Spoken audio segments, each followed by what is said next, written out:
Yeah, so we, coming out of the Toronto match, we gave the guys a few days off just because we had an extended break, and I think that was a good thing for everyone at the halfway point, so that then we could come back in, and we came back into training last week for 3 days just to again get back into the rhythm of things, and this week we've had a full week of training, so I think that we're in the best spot possible. We had an injury in Steve in the Toronto match, and that's we're gonna need a little bit more time to evaluate that one and what the length of that is still. But as I said, really right after the game, it's one that's going to be a little bit longer, and a concern. And then from there, we've had a couple guys that have a couple things going on, and we have a thin roster this year, and that's something that I think everyone can recognize. But one more time, we're not going to put energy into what we don't have. We're going to have full focus, which is what the group has had on a really difficult opponent in Charlotte FC. But it's a great atmosphere there, and it's a team that we feel like we can match up well against, and hopefully go there and challenge them for 3 points. And you just mentioned the focus again. As we reach literally the halfway point, it does seem like that is a big focus. With this team, doesn't focus on any negative. I think about the last game; it was 2-0. Yeah, and you still get a result out of it. Yeah. So, take us inside that locker room. Is that something you're proud of? That the way the guys keep their heads up. It is, and I appreciate you saying that. I think the group is always going to model the behavior of our staff, right? And they're going to own that personality. If I think it's one of the best lines for coaches to say, "I'm not going to talk about such and such," and then talk about it. This is like a classic coach line, which I'm probably have been guilty of in the past as well. We try not to do that because we have a task at hand, and we have a capable group this weekend to go and get a job done. And but we have to really concentrate on the things that we need to concentrate on, not the distractions, not the excuses.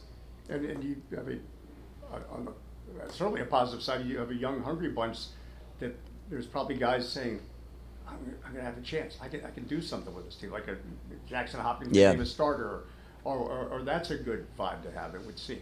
It is, and we have young, talented players in this group that you saw it in the last match versus Toronto. We're down 2-0, and Christian Fletcher's making an impact.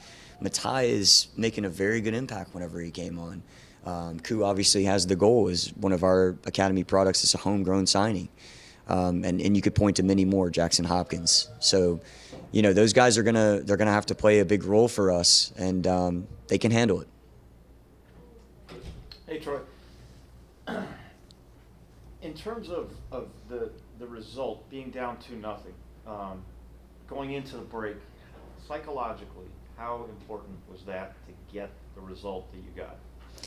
Yeah, I think there's two ways to look at that, which we looked at both of them. The first way that we have to look at it is we have to stop putting ourselves into these types of circumstances where they're usually self-inflicted mistakes that are happening. And so that's number one, and taking ownership of that, and then working on how are we going to improve that through training. And then the second piece is, what Dave and I were speaking about, which is we know we're going to be in every single match. You look at expected points per game, we're second in the league. There's a big gap between second in the league and expected points and 10th in the table. And one more time, that's just honest. There's no way around that. But it's there for us if we can continue to concentrate on chipping away at the things that have hurt us, which again is self-inflicted. We can control. We can start to make progress, no matter who's available and no matter who's in the team. Thanks, Troy. Yeah. Matt, we'll take some from Zoom now. We'll go to Stephen Goff. Troy, thanks for the time. Want to check on Christian Benteke's, I guess it was it a groin or a hamstring or? Yeah. What are the steps? I think I said this after the game, and that's how I felt at the time, and that was what was the case. He felt something in the match, but he knows himself really well. He knows his body, so it was preventative, and we also had the international break, which was great for him to have a couple extra days to really get that issue resolved. And it wasn't anything major. Hopefully it doesn't creep up again. But he's fully fit, and we need him to be fully fit.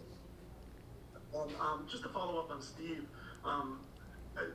what was it? Would you call it an aggravation, a re-aggravation of the injury? Exactly. That's a really good way to phrase it, and it's tough with his knee. I mean, it's something that he's been playing through for a couple years now, and some issues have cropped up here and there for him with it, but this year, unfortunately, right from the beginning, it happened again with that same knee, and he had to get it cleaned up with a surgery. This time's that's not what it looks like right now, but it is aggravated in a way that's it's probably going to keep him out for a little bit longer than we want, and that's something that we have to face, and I hate that for Steve, because he's just worked so hard throughout the course of his career, but really in the last 6 to 8 weeks to just get back to helping the team out in the way that he wants to as our captain.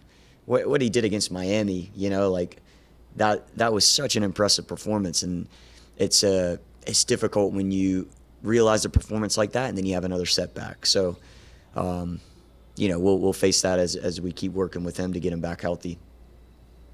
1 week is longer than you want for him to be out. But I mean, are you looking at months or many weeks, or what's your hunch right now? I can't really say, and I would tell you exactly what the timeline was if I knew, Steve. I mean, I think we're just really trying to evaluate it because it's aggravated and it's not like a surgery. That's why it's difficult to put a timeline on it. Okay, great. Thanks a lot, Trey. Yeah. See you Saturday. All right, man. We'll go to Dennis Gomez. Hey Troy, thank you for speaking with us. I just wanted to know, what is your self-assessment of the team's performance halfway through the season? My self-assessment. Oh man, we need longer than a few minutes on a press conference like this for that. Let me summarize it very quickly. We have set out to reset our club's culture, environment, our style of play, and reconnect with our fan base, our community, reconnect internally as a club. I think that we've made a lot of steps in all those directions, and in the way that we want. You can see it often, but you don't see it all the time right now, and we have to raise that level of consistency. And so, as a self-assessment, I can say that I feel good about the direction that we're going in, but I want to get towards realizing the real outcomes in a faster rate. We need to realize it, a little bit quicker. And so, that's my job, is to bring us to that place in a faster manner. And we have a lot of things that we need to work on in order to realize that, but that's what we're doing. So I can tell you that as a self-assessment too, we're critical of ourselves, and we try to get to work in every single day to keep making these gains that we need to get there in a faster manner. And just a quick follow-up. Last victory came as an away game against Atlanta. What are some of the things that the team can replicate to get another away victory?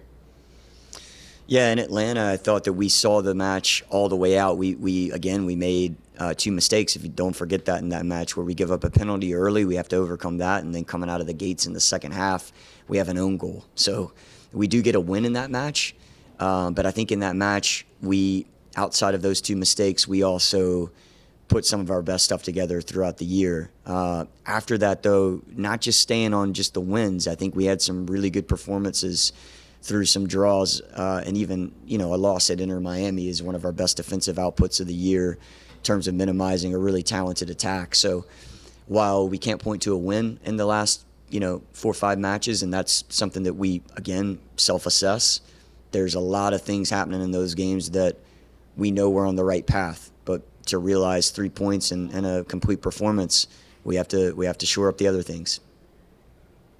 Thank you, Troy. And then we have one more. Yeah. And just a quick thumbnail sketch on Charlotte FC. What Yeah. do you think are points we should share? Yeah, look, I think they're in a little bit of the process of what we're in. They have a new coach, and they've had some roster movement themselves, and they have a different identity than they did last year whenever I played against them with Red Bull. And I think that they've done quite well, and I think that they've probably realized a few more points than we have in a faster manner to that point I made earlier. And you can see a cohesive group. They defend really well together.